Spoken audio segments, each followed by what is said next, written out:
Bismillahirrahmanirrahim. Assalamualaikum warahmatullahi wabarakatuh. Alhamdulillahilladzi ja'ala syariatal islamiyah tu'ali musykalatan basyariyah. Asyhadu an la ilaha illallah wa la syarika lahu, asyhadu anna Muhammadan abduhu wa rasuluhu, ma ba'd. Saudara-saudaraku yang dirahmati oleh Allah Subhanahu wa taala, ajaran Islam adalah ajaran yang paripurna. Ajaran Islam adalah ajaran yang lengkap.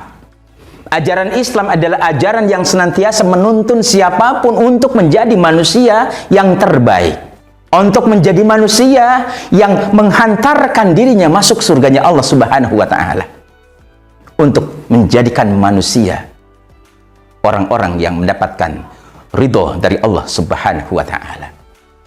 Kita sebagai makhluk yang lemah, yang bilang lemah bukan manusia, tetapi yang menciptakan manusia, bahwa manusia itu lemah. Firman Allah mengatakan, a'udzubillahi minasyaitonirrajim, bismillahirrahmanirrahim. Khuliqal insanu dha'ifa. Manusia diciptakan dalam keadaan lemah. Siapapun orangnya, sepanjang tersematkan kepadanya kata manusia, tanpa terkecuali baginda Rasulullah SAW pun termasuk orang yang lemah.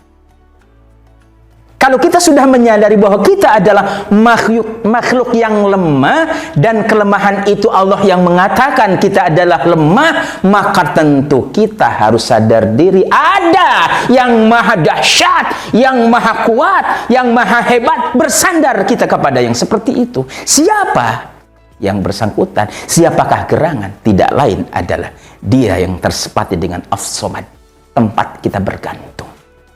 Sandarkanlah semua keinginan kita, sandarkan semua cita-cita kita, sandarkan semua obsesi dalam hidup kita hanya kepada Allah, bukan kepada manusia. Karena ketika banyak dalam hidup ini kita bersandar kepada manusia, suatu saat mungkin kita akan merasa kecewa karena manusia memiliki sifat negatif. Tapi Allah Subhanahu wa taala Al-Bar, Allah itu maha baik. Kalau kita bersandar kepada maha baik, maka otomatis sandaran yang kita jadikan sebagai sandaran akan kokoh sampai tanpa batas henti. Itu yang pertama. Yang kedua, jangan banyak curhat kita kepada sesama manusia.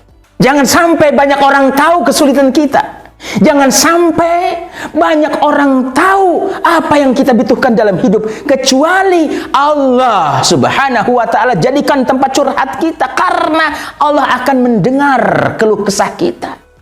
Kalau itu kita jadikan sebagai konsep dalam hidup, maka insya Allah kita tidak usah nunggu nanti di akhirat.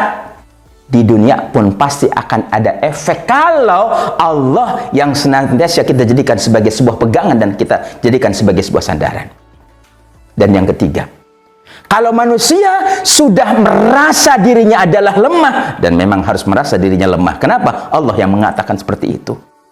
Maka untuk persoalan hukum pun haruslah hukum yang tidak lemah. Hukum yang tidak lemah dari mana? Produk siapa? Tentu asalnya dari Allah, sumbernya dari Allah, yaitu hukum Allah Subhanahu wa taala. Ketika hukum Allah yang digunakan, pasti akan menciptakan kemaslahatan yang dibutuhkan oleh manusia. Sehingga wajarlah ketika para ulama memberikan sebuah definisi, haitsu ma yakunu syar'u takunul maslahah. Andaikan yang dijadikan pegangan dan pijakan dalam hidup adalah syariat, maka yang terjadi adalah kemaslahatan.